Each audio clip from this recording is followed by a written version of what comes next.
Hello and good afternoon viewers, कैसे हैं आप लोग। स्वागत है आपका शेयर बाजार ज्ञान की एक और वीडियो में। और इस वीडियो में हम बात करने वाले हैं डीसीबी बैंक लिमिटेड के बारे में।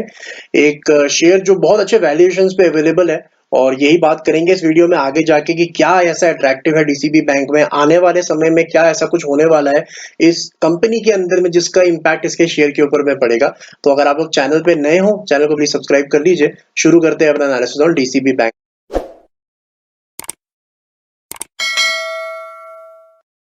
तो डीसीबी बैंक के चार्ट्स और रेशोज के ऊपर डिस्कशन करने से पहले कुछ चीज मैं आपको बताना चाहूंगा जो आज सुबह ही न्यूज आई है कि कल जो यूएस मार्केट्स क्लोज हुए हैं तो वो 4% नीचे क्लोज हुए हैं। डाउ जोन्स 3% गिर गया है और नैस्डैक 4% गिर गया है। और इसका जाहिर सी बात है कि हमारी ओपनिंग पे भी फर्क पड़ेगा मंडे को। और ये गिरने का कारण क्या है कि जेरोम पावेल जो है उन्होंने एक बयान दिया है कि आने वाले समय के अंदर में भी इंटरेस्ट रेट हाइक हो सकते हैं। और ये चीज डेफिनेटली मार्केट्स को पसंद नहीं आई है, बिकॉज फेड ने ऑलरेडी काफी इंटरेस्ट रेट बढ़ा दिए थे और काफी इमीडिएटली बढ़ाए हैं और काफी बड़े बड़े रेशोज में वो बढ़ाए हैं। तो इसका मतलब ये है कि आने वाले समय में और इंटरेस्ट रेट जो है वो बढ़ेंगे। मार्केट्स को ये चीज पसंद में इसीलिए नहीं आई बिकॉज लोगों का ये मानना था कि इतने जो एग्रेसिव इंटरेस्ट रेट हाइक्स हुए हैं उसका मतलब ये होगा कि आने वाले कुछ समय तक अब शायद इंटरेस्ट रेट हाइक और ना हो और यहाँ से खाली इंटरेस्ट रेट जो है वो नीचे ही गिरे। अब वो होगा नहीं, तो यही चीज जो है मार्केट्स को पसंद नहीं आई है। तो ये है जो हमारे को मंडे को इम्पैक्ट करेगा। और डीसीबी बैंक में वापस आते हुए मैं आपको ये बताना चाहूंगा कि देखिए, इंटरेस्ट रेट जब हाइक होता है तो उसका सारे सेक्टर्स पे नेगेटिव इम्पैक्ट नहीं होता। जैसे बैंकिंग सेक्टर है, अब बैंकिंग सेक्टर को तो जितना इंटरेस्ट मिलेगा उनका तो उतना फायदा है।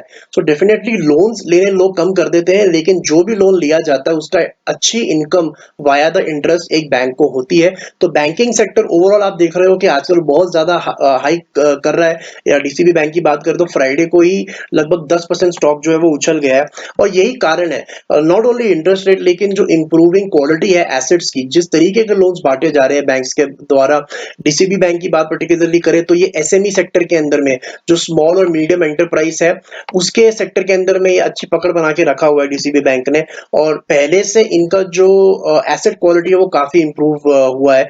अगर हम एसेट क्वालिटी की बात करें तो इनका जो कासा रेशो है, कासा रेशो देखें, बेसिकली जो डिपॉजिट्स होते हैं एक बैंक के पास में, जितने डिपॉजिट्स होगा बैंक उसी हिसाब से लोन दे पाता है। तो अगर आप देखोगे तो धीरे धीरे जो कासा रेशो है वो इनकी इंक्रीज होते जा रही है। 28% अभी भी काफी कम है।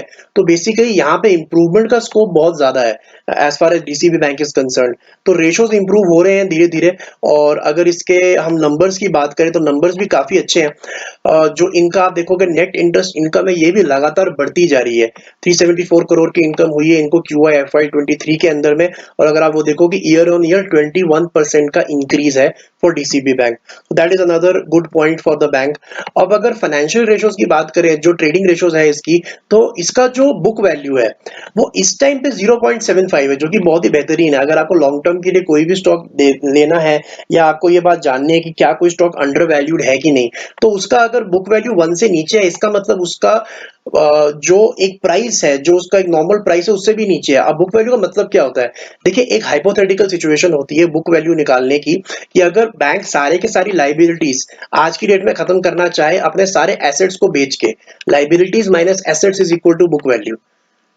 तो बेसिकली अगर आज की डेट में डीसीबी बैंक को अपने सारे कर्जे सारी लाइबिलिटीज खत्म करनी हो अपने एसेट्स को बेच के, तो उसको बेचने के लिए जो अपने एसेट्स वो बेचेगा उसके बाद जो पैसा बच जाएगा उसको आउटस्टैंडिंग शेयर से डिवाइड कर दिया जाएगा और उसके बाद में बुक वैल्यू निकल के आती है एक शेयर की। और इस टाइम पे डीसीबी बैंक की जो बुक वैल्यू है वो है 126, जैसा आप देख सकते हो। राइट नाउ इट इज 126 और शेयर चल रहा है 97 रुपीज के ऊपर में। तो आप देख सकते हो कि बुक वैल्यू से भी नीचे एक शेयर है। और यही बहुत इंपॉर्टेंट होता है एक अंडर वैल्यूड शेयर को पकड़ने के लिए कि क्या उसकी असल वैल्यू से भी, मिनिमम वैल्यू से भी वो नीचे चल रहा है इस टाइम पे। तो that is a very big positive for DCB bank. अब बाकी बातें कर लेते हैं। एक बात आपको और समझनी चाहिए कि जब हम बुक वैल्यू की बात करते हैं तो ये बुक वैल्यू पिछले 12 महीने की है। 12 महीने मतलब अभी इनका धीरे धीरे लोन बुक इंप्रूव होगा, इनके एसेट्स इंप्रूव हो रहे हैं, इनका रिकवरी इंप्रूव हो रही है, because of interest rate hikes इनकी इनकम इंप्रूव होगी तो ये बुक वैल्यू और ऊपर जाएगी। राइट। सो अभी के लिए तो 0.75 और ये हो सकता है आने वाले समय में और नीचे हो जाए अगर ये शेयर ऊपर नहीं गया तो it is a very good addition for your portfolio for the long term. अब बात कर लेते हैं इसके चार्ट्स के ऊपर में।